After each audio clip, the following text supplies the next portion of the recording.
Hello everyone, this is Greyshot17, and today I'm covering something a little different. I'm going back to Iron Harvest because they've done a dev update, and also the multiplayer is now open with a new faction. So yeah, kind of a good time to go over it.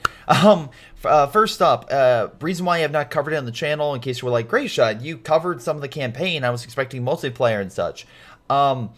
After that, I got busy, and then I got sick, and then personal stuff, more stuff compounded on that. So at that point, I'm like, I'm just going to wait for them to update it. And luckily, they did, so I'll be able to play it. Now, the game releases in, I think, 2 months.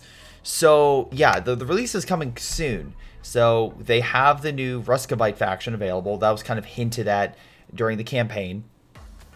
And yeah, so that is out. That is in the I think it's beta 2 at this point.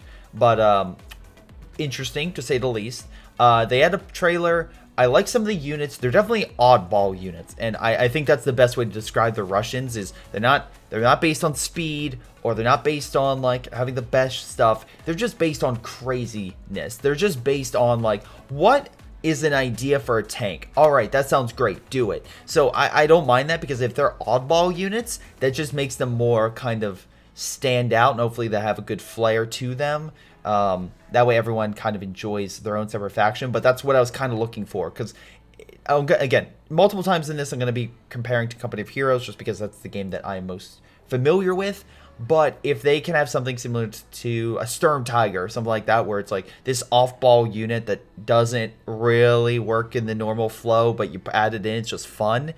They had some of those in there. I'm like, that looks fun, so I'm excited for that. My only detriment is it still looks like it needs polish. I'll call out where I see it. The game still looks like it needs some polish in terms of some of the animations, in terms of some of the playstyles, etc. But it's still looking very good. I'm cautiously optimistic. I'm excited for the game, but I also realized that when I played the campaign beta, there was still some issues in terms of like cutscenes not like being properly done, or like with animations, or with even just like certain things illuminating where they shouldn't, and then other areas where I think gameplay could still be smoothed out, and maybe some more impact on explosions and such. But for reference, Company of Heroes, when it was in beta, and other games when they're in beta, were in a similar mindset, and they fixed it. Now, to be fair, the game comes out in 2 months, but at least it's more time than, let's say, Battlefield, where they're like, hey, come check out our beta, and I'm like, isn't the game coming out in a week?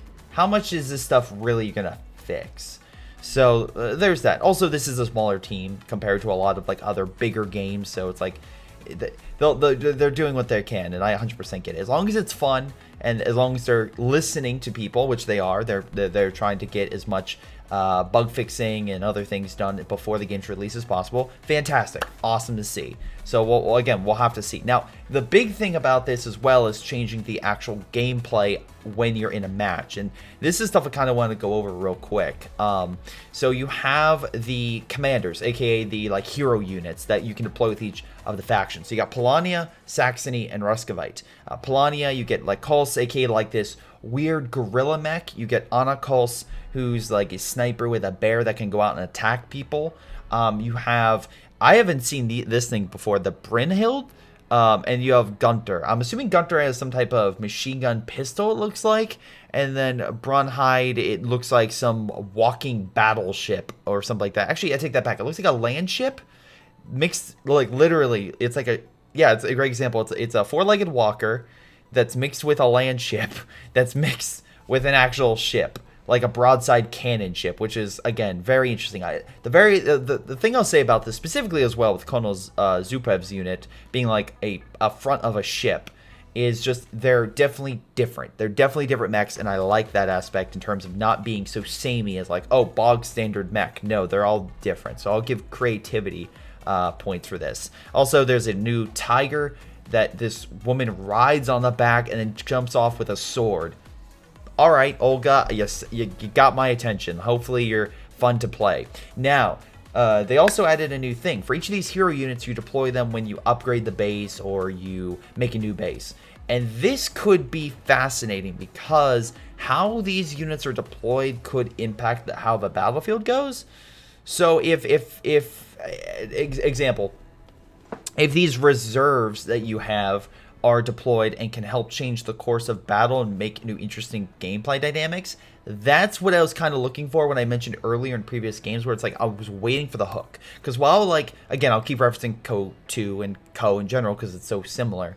When you have a game like that, while the base units are fine, the commanders help elevate that ever so slightly and add to make sure each gameplay fight is different enough. That's how I'm able to play Co so much, or at least so much over the past many years, is because even when I play some of my favorites, and to be fair, you're gonna pick favorites, there's enough dynamic and enough different ways you can customize and how you can go out and fight, that even if you may not pick the right situation for that battle, you're given that choice, and I feel like this could be a good way to have that choice. Another thing which I think is fantastic if implemented properly is this victory point system, because apparently the longer a point is under your control, the more victory points that it affects. So the longer something remains in enemy hands, the bigger of a target it's going to become, which is, I think, so impactful, because there's so many times in games where literally I will criticize the team, and it doesn't matter what, because they'll leave a point alone even though it's completely undefended while a huge fight's going on the other side of the map. This happens in Co, but it happens in other games, like example, let's say Hearts of Iron, or like any side of big strategy game where there'll be a huge fight over here over these points where it's like, you guys could attack that other point, there's literally nothing stopping there, but it's just because they want this big brawl. This helps out because it alleviates that issue of just two armies smashing against each other. This incentivizes players to go and fight somewhere else, which I think is very nice, and hopefully subtly forces people to go and fight other places, but also incentivizes strong defensive play. Because again, I'll see so many times people are like, okay, yeah, you can take the point, I'll just get it back in a moment. This is like, okay, if the points keep changing back and forth so quickly, it's not going to be as impactful if you can hold it. So that could be impactful. That's what I'm super excited for, to see how it's implemented in the beta. And like I said, I'll be playing more over the weekend, and then having probably my favorite games come out next week. So we'll see how that goes. Maybe I'll even try to invite some patrons or some people in my Discord. So if you haven't joined my Discord, it's down below. And yeah, if I'm playing Iron Harvest, I need a teammate, because again, it's right now I believe they have 3v3 games. I'll gladly get you on here if you're a sub or a patron or whatnot, and try to help you play. Or sorry, you can save me. That's most likely how that's gonna go. Anyway, they also changed the bunkers, which I also think is a very cool way of making sure each faction is dynamic. Let's see, Polonia has more men for infantry. Saxony is streamlined prefabs, which again are cheaper, but that means they're not resistant. And then Rusviets are heavily armored but expensive. Works for me. As long as the bunkers are unique and different, that again adds more variety. All for it. They added new maps. They added some things in terms of repairs and other small little changes, like smoke ability. They also, again, which is down here, they added a new background. So apparently you can choose the background in the game, which I think is always a plus. Again, something that I don't see much. I would like, for example, Hearts of Iron has a bunch of different amazing artwork that they do, and usually they customize it based on the expansion. But there's some of the original artwork I really enjoy. My favorite has to be the submarine looking at the convoys in the dark. That's probably one of my favorite shots. Although there's like a couple others that I also really enjoy, just never pop up. Another one is like them going over the battlefield and kind of examining like where to go. Again, little stuff like that I enjoy. So if you can give me a customizable background of something of my favorite faction, all for it. Because also in like other games like Co, it's not based on your favorite, it's based on just what you pick. And while I definitely have favorite factions in Co, there's definitely a better backgrounds. I personally enjoy.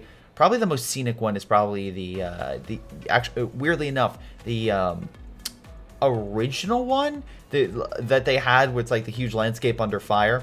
But my favorite one's the British forces, because I love the flying and the glider and stuff moving on. So anyway, customizable background, great. They did reset everything, so just a heads up, if you had old saves, it's now gone. And last but not least, they did add a VSync option and a new sound, so hopefully the settings are better for your PC or however you're playing this on. So yay! But yeah, so Don't worry though.